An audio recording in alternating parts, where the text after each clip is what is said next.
पितामह को कर्मों का फल नहीं मिला, शकुनी को, दुशासन को, कर्ण को, दुर्योधन को, कंस को, कोई भी नाम ले लीजिए आप अपने पड़ोसियों का नाम ले लीजिए, जो गलत करने वाले थे उन्हें उनका दंड मिला है।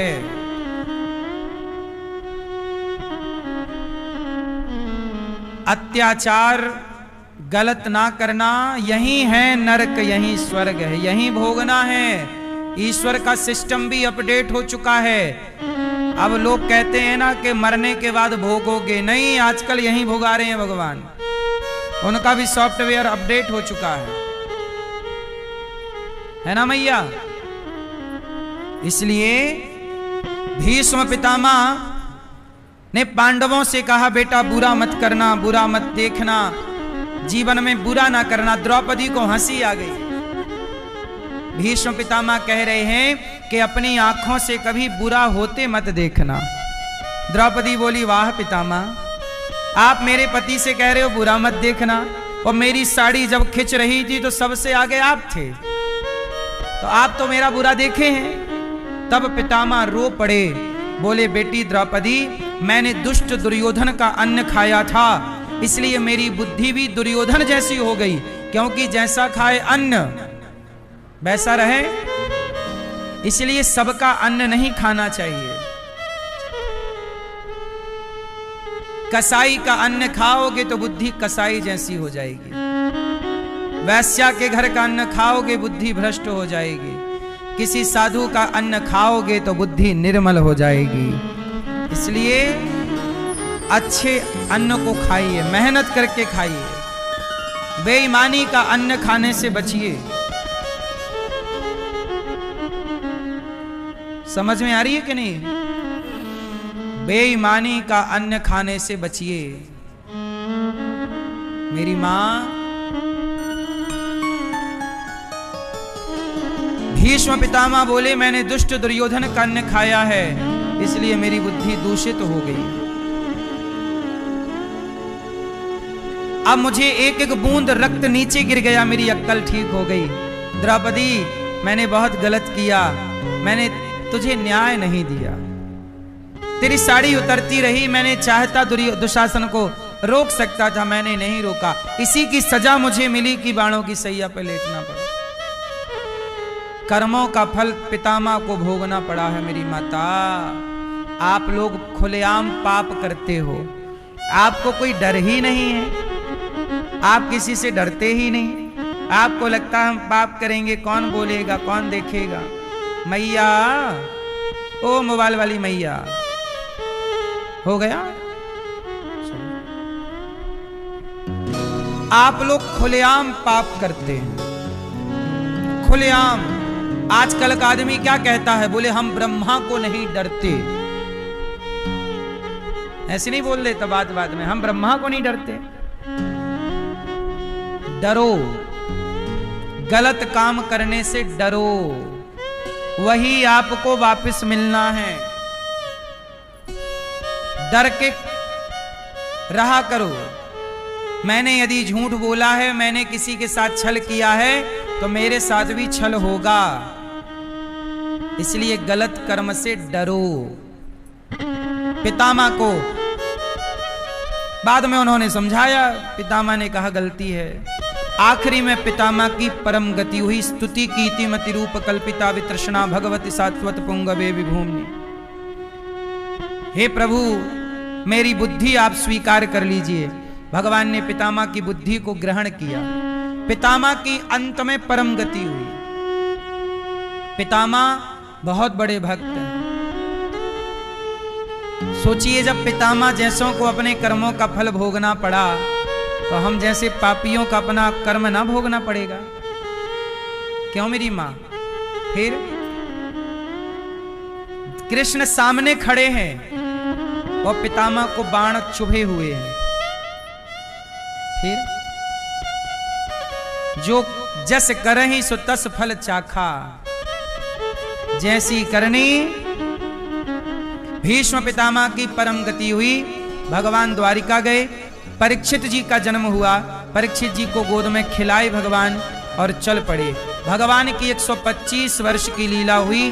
भगवान लीला पूरी करके जब गए तो पांचों पांडव स्वर्गारोहण के लिए निकल पड़े। कुंती बुआ ने प्राण त्याग दिए कृष्ण के वियोग में। कलयुग के राजा बने परीक्षित। राजा परीक्षित ने राज्यभार संभाला और कलयुग एक दिन क्या हुआ, परीक्षित जी बहुत अच्छे राजा हैं, समाज की खूब सेवा कर रहे हैं, खूब अच्छा काम कर रहे। एक दिन क्या हुआ, परीक्षित जी को कलयुग मिला। कौन मिला? कलयुग। अच्छा, कलयुग कर क्या रहा था? गाय को मार रहा था लात से। परीक्षित जी ने कहा, भाई साहब आप गाय को क्यों मारते हैं? कलयुग बोला, जहां ये गाय रहती है ना वहां मुझे रहने नहीं देती। इसलिए कलयुग का प्रभाव क्या है, जिस युग में जहां गाय पर अत्याचार दिखाई पड़े, समझ लो कलयुग स्टार्ट है। कौन सा युग है? सतयुग में गाय दुखी नहीं थी, द्वापर में त्रेता में गाय दुखी नहीं थी। सतयुग त्रेता द्वापर में गाय को सम्मान दिया जाता था। गाय को माता कह के बुलाया था भगवान कृष्ण ने, भगवान राम ने। कलयुग में गाय को कसाई पकड़ कर ले जाता है और सरकारें लाइसेंस देती हैं गाय काटने का। गौ हत्या बंद करने के लिए मोदी जी चाहें तो आज गौ हत्या बंद कर दें, पर मोदी जी क्यों नहीं गौ हत्या बंद करते? मोदी जी मिलें तो आप जरूर पूछिएगा कि मोदी जी आप गौ हत्या बंद कब करोगे? धारा 370 बंद कर दी मोदी जी ने। इतना बड़ा काम मोदी जी ने किया तो गौ हत्या बंद करना कोई बहुत बड़ा काम तो नहीं है। धारा 370 से कठिन काम तो नहीं है कि है?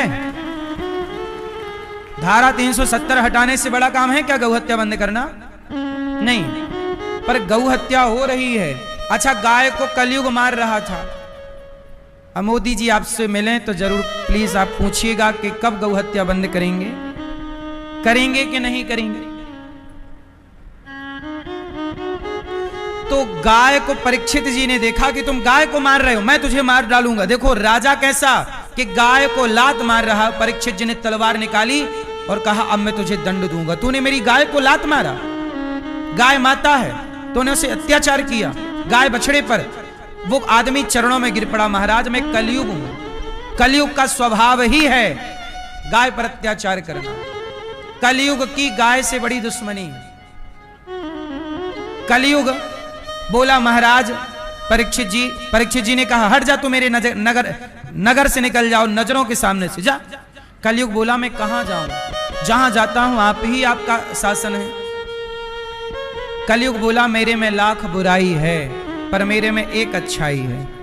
कलयुग अच्छा युग है कि बुरा युग है? कलयुग बहुत अच्छा है। क्या? सतयुग त्रेता द्वापर में जो गति बड़े बड़े जप तप करने से होती थी, कलयुग में वही गति केवल भगवान का नाम जपने मात्र से हो जाती है। कलयुग में क्या जपो? भगवान का। कलयुग केवल नाम आधारा। इसलिए कलयुग अच्छा युग है कि सतयुग त्रेता द्वापर में बड़ा जप तप करना पड़ता है, कलयुग में थोड़ी नाम जप से काम। इसलिए कलयुग श्रेष्ठ है। कलयुग से अच्छा कोई भी युग। लेकिन कलयुग में 4 स्थान परीक्षित जी ने दिए। कहां कहां कलयुग रहेगा? द्यूतम पानम स्त्रियः सूना। जहां जुआ होगा वहां कलयुग, जहां शराब होगी, इसलिए जुआ ना खेलो, शराब ना पियो, पराई स्त्री के चक्कर में ना पड़ो और मांसाहार ना करो, बेईमानी ना करो। राजा परीक्षित ने कलयुग को रहने के 4 कमरे बनवाए। राजा परीक्षित जी के सिर पर आकर कलयुग बैठ गया, क्योंकि मुकुट सोने की पहन रखी थी परीक्षित जी ने, वो जरासंध वाली थी। राजा परीक्षित के सिर पे कलयुग बैठा तो इन्होंने एक संत जी का तिरस्कार कर दिया। एक संत जी तपस्या कर रहे थे, उनके गले में परीक्षित जी ने मरा हुआ सांप डाल दिया। तब उनके पुत्र ने शाप दिया कि आज से 7वें दिन तक्षक आपको डसेगा और आपकी मृत्यु हो जाएगी।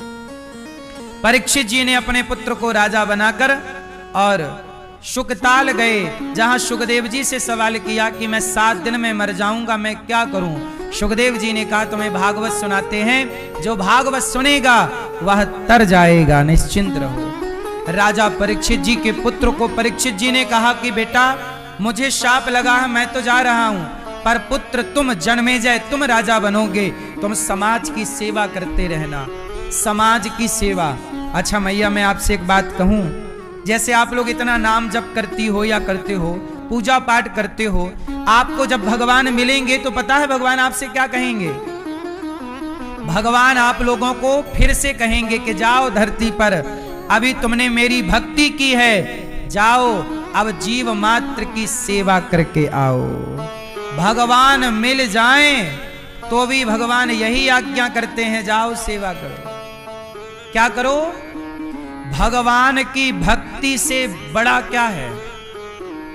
सेवा ही भक्ति है। इसलिए मेरी मां, हमारे शास्त्रों ने, हमारे सनातन संस्कृति ने हमें सेवा करना सिखाया है।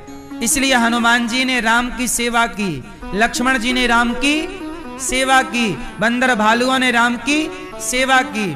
इसलिए भक्त ने भगवान की सेवा की, भक्तों की सेवा की। इसलिए दास अनिरुद्ध आपसे कहता है कि भगवान को चाहते हो तो सेवा करिए। भगवान जप से मिले ना मिले, पर सेवा से जरूर मिलेंगे। गौरी गोपाल आश्रम में अभी आप भी एक बेटी के विवाह में सहयोगी जरूर बने और एक बेटी का कन्यादान आप लें। आप सबके सहयोग से यहाँ बेटियों का विवाह होता है, हर महीने हम करते हैं।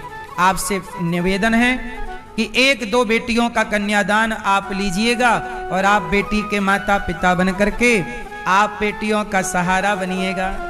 ये कन्यादान करना, बेटियों के विवाह कराना, ये सही काम है कि गलत है? बेटियों को पलंग देते हैं, अलमारी देते हैं, सोफा सेट देते हैं और ड्रेसिंग देते हैं यहाँ से, और गद्दा, तकिया, रजाई, कूलर, पंखा, सिलाई मशीन और इत्यादि, थोड़ा सोना चांदी, ये सब कुछ देकर एक बेटी को यहाँ से विदा किया जाता है। गरीब बेटियां होती हैं, किसी के पिता मजदूरी करते हैं, किसी के पिता है ही नहीं, किसी की माता मजदूरी करती है। ऐसी गरीब बेटियों का आप भी सहारा बने। जो किसी का सहारा बनता है ना, उसका सहारा भगवान जरूर बनते हैं। तो आप भी इन बेटियों के लिए कन्यादान में आप भी सहारा जरूर बने। यहाँ गौरी गोपाल आश्रम में संतों की सेवा होती है। कोई भी संत आओ, सब संतों को भोजन मिलता। आपने यहाँ देखा कि नहीं, हजारों संत रोज आते हैं, सब संतों को भरपेट भोजन मिलता है। ये लाइन लगाकर संत लोग, भक्त लोग खड़े रहते हैं। फुटपाथ पर रहने वाले ये साधु संत हैं, दिन भर भगवान का नाम जपते हैं, परिक्रमा करते हैं। मतलब यहाँ फुटपाथ पर फक्कड़ साधु पड़े हैं। इन संतों के लिए भोजन कहाँ मिले? तो गौरी गोपाल आश्रम में इन संतों को 12 महीने भोजन मिलता है। आप भी कल का भोजन साधु संतों को बंटवाइए और संतों की सेवा से अपने आप को जरूर जोड़िएगा। आप भी इन संतों को भोजन जरूर दीजिएगा कि कल का भोजन आप बांटेंगे संतों को। कल का प्रसाद आपके बेटी के जन्मदिन पर, बेटे के जन्मदिन पर कल का भोजन आपकी ओर से। अन्नदान करना सही है कि गलत है? मैया आप भी कीजिएगा, कर सकते हैं तो। साची गौरी गोपाल में अखंड रसोई चलती है। 25 से 30 हजार लोग पर डे भोजन करते हैं यहाँ पर। आपसे मेरी विनती है कि आप भी भोजन बंटवाएं कल का, कि आपका संपूर्ण रसोई कल की आपकी ओर से बांटी जाएगी। कल की सेवा आप करें, थोड़ी ही सही पर करें जरूर। तो आप भी सेवा से जुड़े, अन्नदान के कल की संपूर्ण रसोई आप कराएं यदि इस योग्य हैं। आप में से कितने लोगों ने प्रसादी पाई रसोई में? यहाँ गौरी गोपाल में किस किस ने प्रसादी पाई? कोई पैसा लगा आपका भक्तों? देखो सबको निःशुल्क भोजन मिलता है। 30 हजार लोग पर डे भोजन करते हैं। ये सेवा नहीं है क्या? इसलिए अन्नदान से बड़ा कोई दान नहीं है मेरी माँ। जरूर अपने आप को जोड़िएगा अन्नदान से। साची गौरी गोपाल आश्रम में गाय की सेवा होती है। हम गायों के लिए रोज चारा खरीदते हैं। अभी गाय के लिए एक ट्रॉली देखो हरा चारा गाय के लिए आप एक ट्रॉली चारा दान कर सकते हैं कि कल का चारा आपकी ओर से गायों को खिलाया जाएगा। एक ट्रॉली रोज चारा लगता है, तो आप भी एक ट्रॉली चारे का दान जरूर करें, थोड़ा थोड़ा चारा का सहयोग करें। भूसा भी आता है, देखो एक ट्रक भूसा आया है। अभी गर्मी में भूसा हम लोग दूर दूर से, ये मध्य प्रदेश से एक ट्रक भूसा बुलवाया, यहाँ भूसा नहीं मिल रहा है तो दूर दूर से बुलवाना पड़ता है। तो ये गाड़ी एक ट्रक भूसा आया। आपसे मेरी प्रार्थना है कि एक ट्रॉली एक ट्रक आप भी भूसा का दान कीजिए। हम लोग साल भर के लिए भूसा का एक स्टॉक करके रखते हैं गायों के लिए। ये भूसा चढ़ाने वाली मशीन है, ये भूसा ऊपर चढ़ा देती है, मशीन से भूसा चढ़ता है ऊपर जाके, देखिए भूसा चढ़ रहा है, ये भूसा फेंक रही है मशीन और ट्रक खाली हो रहा है। हम लोग तुरंत हाथ वहां ट्रक को खाली करते हैं और भूसा एक ट्रक एक ट्रॉली भूसा आप अपनी ओर से दे सकते हैं कि कल आगे जो भूसा का ट्रक आए ट्रॉली आए वो एक आपकी ओर से एक ट्रक भूसा एक ट्रॉली भूसा भूसे का दान जरूर करें। गाय के लिए ये भूसा चाहिए ही चाहिए। ट्रक हम लोग ऐसे खाली करते हैं, भूसे को पूरा खाली करके फिर ट्रक जाता है और भूसा लेकर के फिर आता है। तो आपसे मेरी प्रार्थना है कि चारा हरा हो या सूखा चारा हो, भूसा हो, गायों की सेवा से जरूर जुड़िएगा, गौदान कीजिएगा। एक टैंकर पानी गायों को दीजिए, जल दान कीजिएगा, कर सकते हैं तो। साची गौरी गोपाल आश्रम में, गौरी गोपाल गुरुकुल में 200 बच्चे पढ़ते हैं। इस बार कितने बच्चे हो गए? 200 बच्चे गौरी गोपाल गुरुकुल में पढ़ रहे हैं। ये सारे बच्चे यहाँ पढ़ते हैं। बच्चों का पढ़ना लिखना खाना पीना सब फ्री है। आपसे मेरी प्रार्थना है कि आप भी इन बच्चों की शिक्षा में आप भी एक एक बच्चे को गोद लीजिए और एक बच्चे को शिक्षित करने में सहयोग करिएगा। अभी हम एक विद्यालय बना रहे हैं, गौरी गोपाल विद्यालय, कक्षा 1 से लेकर 12वीं तक, जहां 5 से 7 हजार बच्चे निःशुल्क पढ़ेंगे। CBSE बोर्ड, और लड़कियां भी लड़के भी सब पढ़ेंगे। ये विद्यालय का काम स्टार्ट हो गया है। आप सहयोग करेंगे तो सरिया खरीदना है, अब सीमेंट खरीदना है और सब कुछ लगेगा एक विद्यालय के निर्माण में। ये देखो ऐसा बन के तैयार होगा, काम चालू हो चुका है। आप विद्यालय के निर्माण में सहयोगी जरूर बने। और ये देखो विद्यालय के निर्माण की भूमि पर ये मार्किंग हो गई है, अब काम भी चालू हो चुका है। आपसे मेरी प्रार्थना है कि विद्यालय का निर्माण में आप सहभागी जरूर बनिएगा। गौरी गोपाल आश्रम में वृद्ध माताएं रहती हैं, 315 माताएं। इन माओं के आप बेटा जरूर बनना, बेटी जरूर बनना, और आप इन माओं के लिए कल का नाश्ता आप कराइए। देखो आज एक मैया ने नाश्ता कराया माओं को कि आज का नाश्ता चीला इनकी तरफ से बन रहे हैं, तो आप भी कल का नाश्ता माओं को करा सकते हैं। अपनी ओर से माओं को चीले की सेवा, इडली की, डोसे की या जलेबी पोहे की, जो भी आपकी श्रद्धा है, आप भी इन माओं का बेटा बेटी बनकर थोड़ा थोड़ा नाश्ता, भोजन चाहें तो आप भोजन की भी सेवा करें कि कल का भोजन आप, दूध की सेवा भी कर सकते हैं कि रात्रि के एक गिलास दूध की सेवा। जिस योग्य आपको ईश्वर ने बनाया है, इन माओं के बेटा बेटी आप नहीं बनेंगे, आप रोटी नहीं देंगे तो इन माओं को कौन रोटी देगा? माओं के बच्चों ने तो निकाल दिया है, और आप भी सहारा नहीं बनेंगे तो कौन? इसलिए बनिएगा। कुछ भक्तों ने हाथ बढ़ाए हैं, आओ नाम सुने ऐसे दानवीर महापुरुषों के जिन्होंने धन को धर्म से जोड़ा है। आपको भी ईश्वर ने कुछ देने योग्य बनाया है, तो कुछ रोटियों का सहयोग इन माताओं के लिए जरूर कीजिएगा। आप सबके सहयोग से 315 माताओं को गौरी गोपाल में रहने की, खाने की, भोजन की सब व्यवस्थाएं हैं। आओ नाम सुने ऐसे दानवीर महापुरुषों का। बोलिए सदगुरुदेव भगवान की। समुपस्थित सभी श्रद्धालु जनों को जय श्री कृष्णा। व्यासपीठासीन सेवा की प्रतिमूर्ति पूज्य श्री महाराज जी के चरणों में कोटि नमन वंदन। आप सभी ने अभी श्रवण किया कि किस प्रकार पूज्य श्री महाराज जी की सानिध्यता में गौरी गोपाल आश्रम में विभिन्न प्रकार के सेवा प्रकल्प वर्षों से चलाई जा रही हैं। ऐसी सुंदर सी सेवाओं में कुछ महानुभावों ने अपना सहयोग पहुंचाया है। आप भी संकल्प लें, आप भी ऐसी पावनपुरी सेवाओं से अपने आप को अवश्य जोड़ें। संस्था के अकाउंट नंबर टीवी स्क्रीन पर दिख रहे हैं। श्री बबलू राम जी जयपुर से आप 21,000 रुपये की सेवा राशि समर्पित कर रहे हैं। पुनील कुमार रॉय जी आप बिहार से 3,000 रुपये। दुलारी शर्मा रतलाम मध्य प्रदेश से 15,000 रुपये।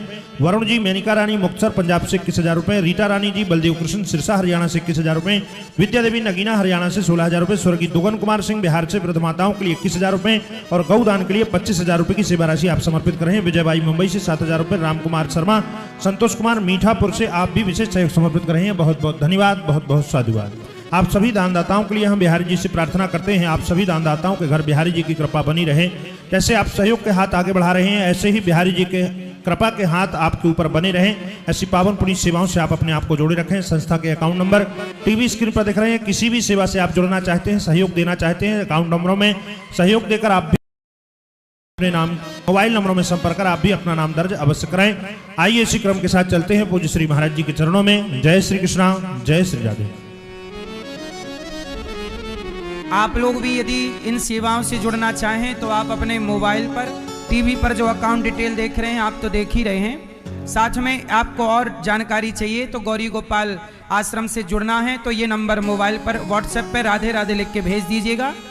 ये 6399991599 इस पर राधे राधे लिखकर भेज देंगे आप सभी लोग। तो आपको सारी जानकारी आपको जिस जिस सेवा से जुड़ना है आप और जुड़ जाइएगा। अकाउंट डिटेल चाहिए सेवाओं से जुड़ने के लिए तो इस नंबर पर आप व्हाट्सएप पर राधे राधे लिख के भेज दीजिएगा। आओ अब आरती की ओर चले। परीक्षित जी सुखदेव भगवान परीक्षित जी को भागवत सुना रहे हैं। दोनों भगवत चिंतन में डूबे हैं।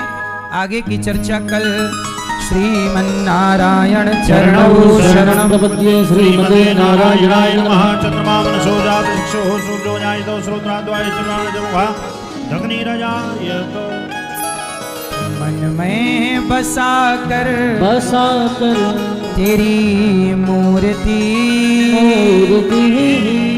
उतारूं मैं गिरधर तेरी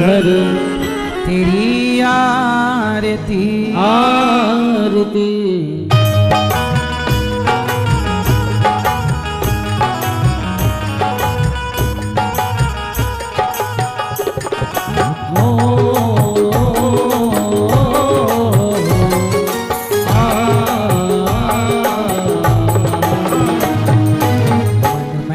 बसा कर तेरी मूर्ति उतारूं मैं गिरधर तेरी आरती। मैं बसा कर तेरी मूर्ति उतारूं मैं गिरधर तेरी आरती। मन में बसा कर तेरी मूर्ति उतारूं मैं गिरधर तेरी आरती। बसा कर तेरी मूर्ति उतारूं मैं गिरधर तेरी आरती।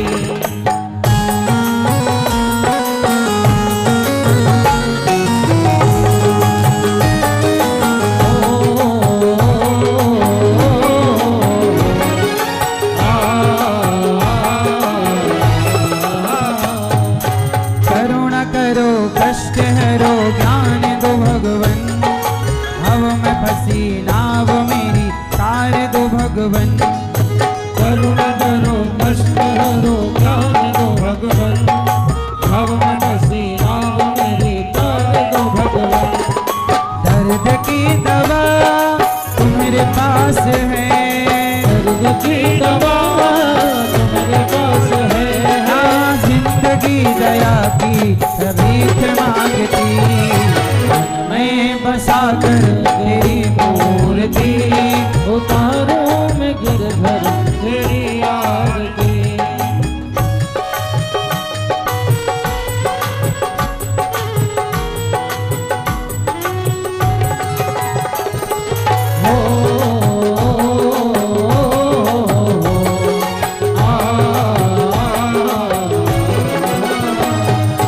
मांगू तुझसे क्या मैं यही सोचूं भगवन। जिंदगी जब तेरे नाम कर दी अर्पण। मांगू तुझसे क्या मैं यही सोचूं भगवन। जिंदगी जब तेरे नाम कर दी अर्पण। सब कुछ तेरा कुछ नहीं मेरा। सब कुछ तेरा कुछ नहीं मेरा।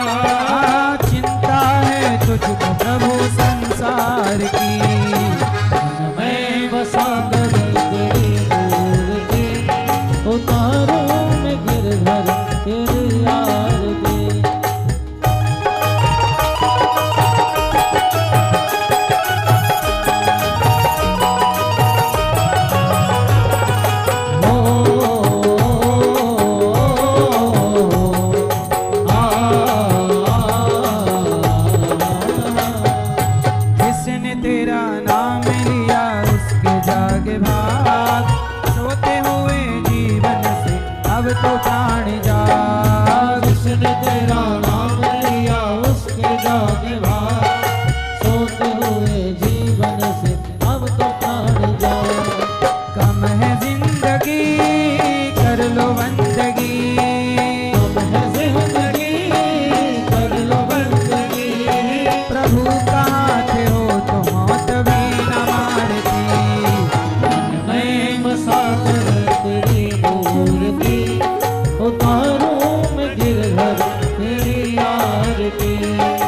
वेद तेरी महिमा गाएं, संत करें ध्यान, नारद गुण गान करें छेड़ वीणा तान। वेद तेरी महिमा गाएं, संत करें ध्यान, नारद गुणगान करें छेड़ वीणा तान। भक्त तेरे द्वार करते हैं पुकार, भक्त तेरे द्वार करते हैं पुकार। दास अनिरुद्ध तेरी गाए आरती। मैं बसा कर तेरी मूर्ति, उतारूं मैं गिरधर तेरी आरती। मैं बसा कर तेरी मूर्ति, उतारूं मैं गिरधर तेरी आरती। कर्पूर गौरम गंगाधरम गंगाधरम भुजगेन्द्रहारम गदावदनं करदयानंदं भवं भवानी सजनं पंचादिमाया मंगलकाय कपालमाला निषेधकाय दिगंबराय दिगंबराय नमः शिवाय नमः शिवाय। त्वमेव माता रक्षा त्वमेव, त्वमेव बन्धो रक्षा त्वमेव, त्वमेव विद्यारमणं त्वमेव, त्वमेव सर्वं मम देवते। गुरुर्ब्रह्मा गुरुर्विष्णु गुरुर्देवो महेश्वरा, गुरुर्साक्षात् परब्रह्म तस्मै गुरवे नमः। अच्युतं केशवं रामनारायणं कृष्णं दामोदरं वासुदेवं श्रीधरं माधवं गोपिकावल्लभं जानकीनायकं रामचन्द्रं भजे।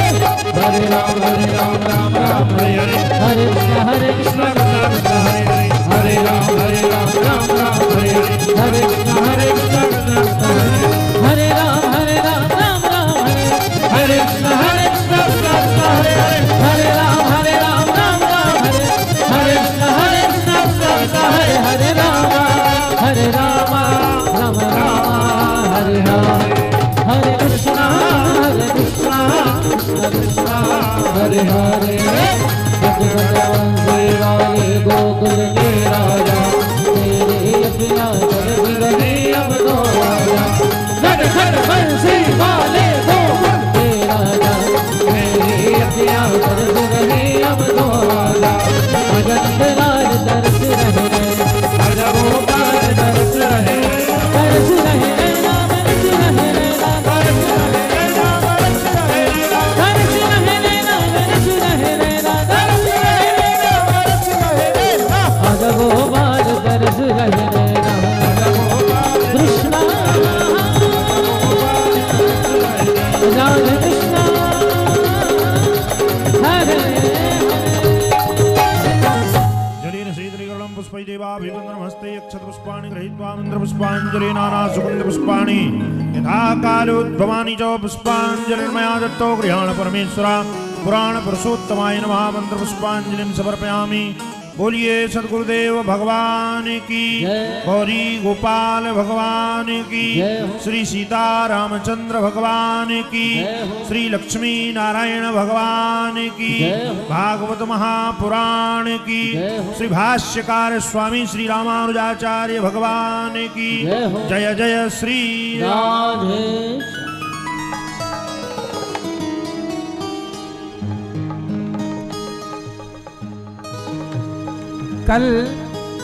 कल कथा, केवल कल कथा का समय थोड़ा सा बदल रहे हैं 12 बजे से। कल की कथा 12 बजे से होगी, केवल कल, परसों फिर 3 बजे से। तो कल की कथा कितने बजे से है? दोपहर 12 बजे से आप सब आइएगा। सुन रहा है ना तू बेटा, 12 बजे से कथा है कल। सुनो, अब जिनको मिलना है ऊपर आ जाओ एक एक से, जिनको भी मिलना है आइए ऊपर। सुनने वालों कथा को देता यही विराम,